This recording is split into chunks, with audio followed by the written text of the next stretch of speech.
Hey everybody, this is Rydo, and the following that you're going to see is a clip from a much longer live stream in which I covered the Hearthstone Boomsday Project solo adventure of Puzzle Lab, which is a bunch of Hearthstone based card puzzles with 4 different goals of either lethal, board clear, mirroring your opponent's side of the board, or increasing your health to full health. With the exception of the last handful of puzzles in the final tiers, I found most of these puzzles super simple, and because of that, I really don't feel like you're going to be very satisfied if you have to look up the solution, or if you do look up the solution without at least giving it a good 20 minutes to an hour. However, there are some that will undoubtedly confuse quite a few people, and that's what these solutions are for.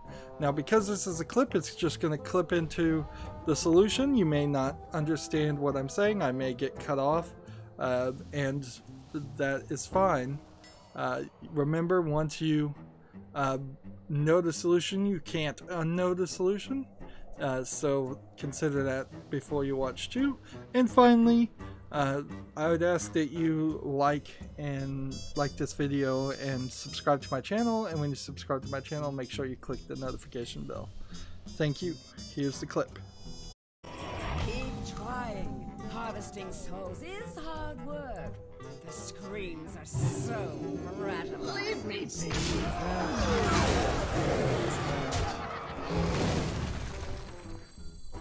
Swap everybody's attack.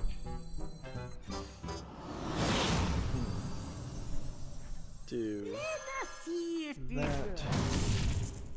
Swap this guy's attack. Pretty complicated.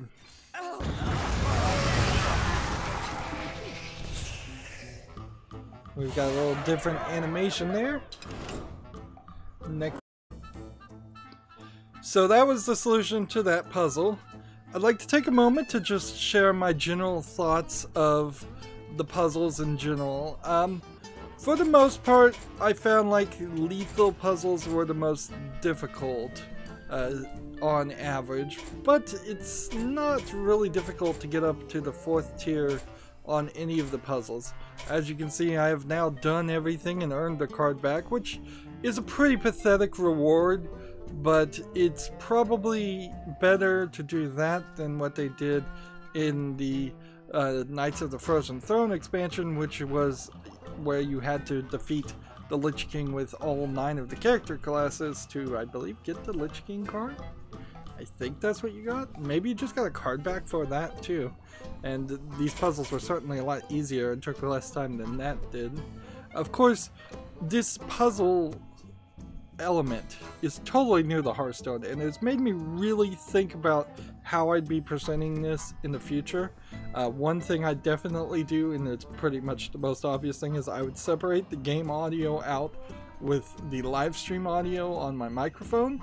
That way I can have long live streams where the audio is available, but I can also have footage where it's just the Hearthstone sound effects and music playing, and then it would make these clips look a lot better and make a lot more sense, because undoubtedly, at least in some of these clips, I'll be halfway through a sentence and people won't hear what I'm saying or understand what I'm saying. I felt like the mirror cards puzzles were sort of underused. I kind of would like to look at the numbers, but they don't really show it, so it's very possible that the first tier of Lethal had 7 puzzles and the first tier of Lethal of Mirror had like 5 puzzles, because they don't make that super obvious.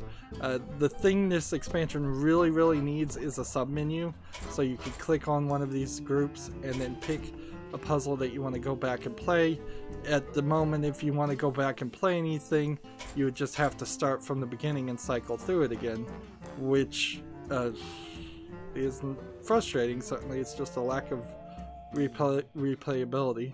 There was a super hard 999 damage full Northshire puzzle for the final lethal spell. And then there was a rather hard couple of final tier board clear puzzles that in total I spent probably 15 hours on just those 3 puzzles of 35 hours of streaming.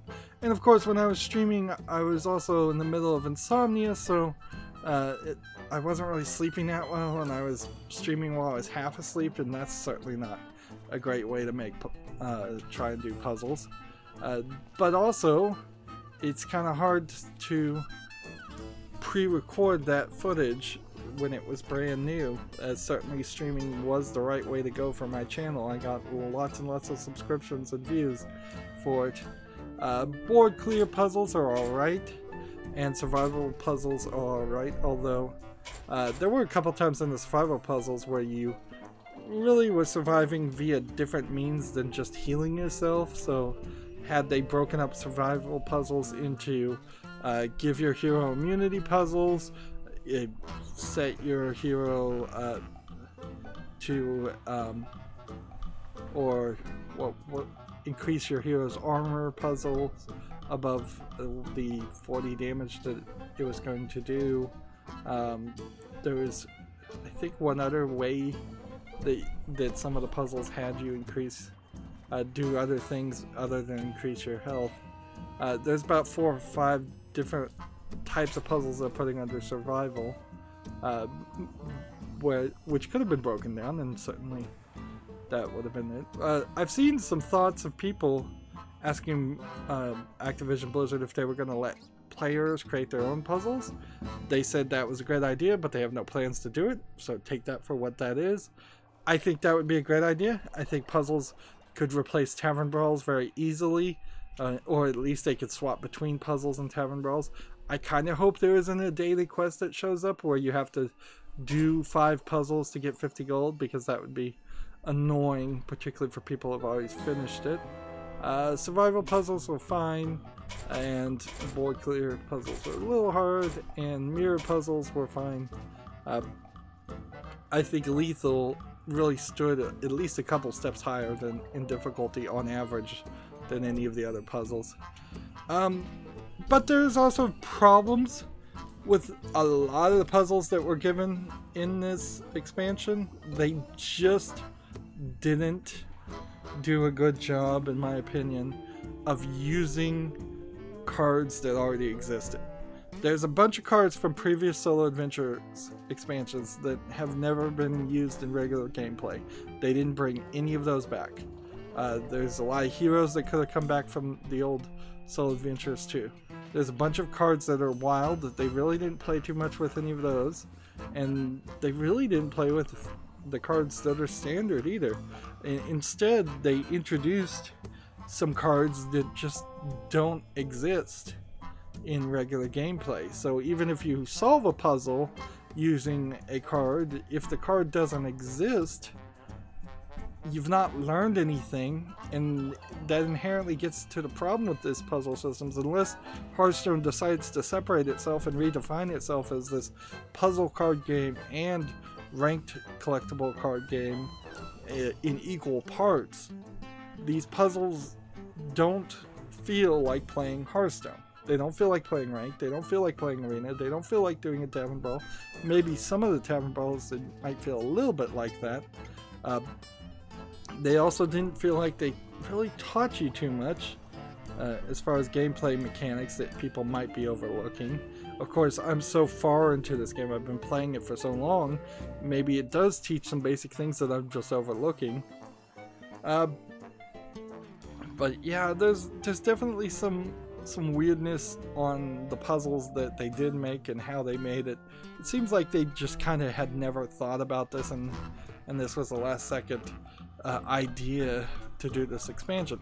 Which is weird, because this expansion came way too early and has really messed up my schedule and overcommitted me to doing a lot more work, editing out so much of the footage down into just short often less than a minute clips of the successes, whereas Hearthstone in general is the game that I can rely on to not force me to do any editing or any extra work.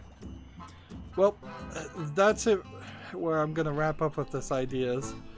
If you want to see the entire live streams, there are 7-part videos on my channel where I live streamed the Boomsday puzzle expansions, but they are very, very rough live streams.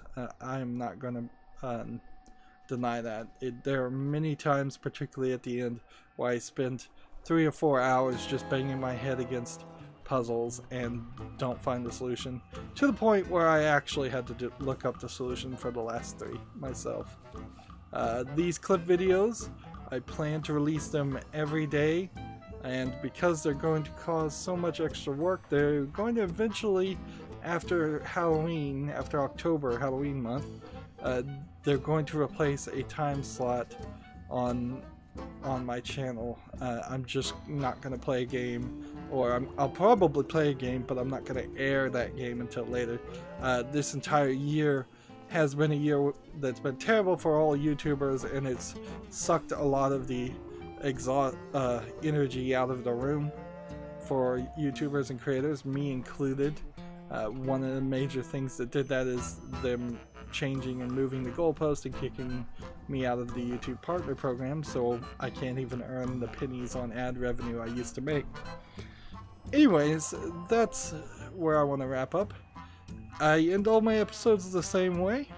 I ask you to like this video, I ask you to share it with your friends, I ask you to comment, I ask you to watch every second of all my videos, because that tells YouTube's algorithm that my videos are worth watching. If you want to friend or follow me, which I would like you to do, there are links down below for Twitter, Facebook, Tumblr, Google+, Steam, and Battle.net. Yep, you can friend me on Battle.net so we could potentially play Hearthstone at some point. Also, if you want to support my channel, right now I'm asking people to friend me on Steam and gift me a game that way. Either you pick a game from my wish list or just a game you'd like to see me cover. If I do get a game gifted to me, it's going to be at the highest of priorities to cover. And if you don't want to pick, you can also gift cards through Steam. Or if you happen to have a Steam code through a different third-party site, you can just send that code to me through Twitter direct message. And I think that is it. So thank you for watching. Have a good evening.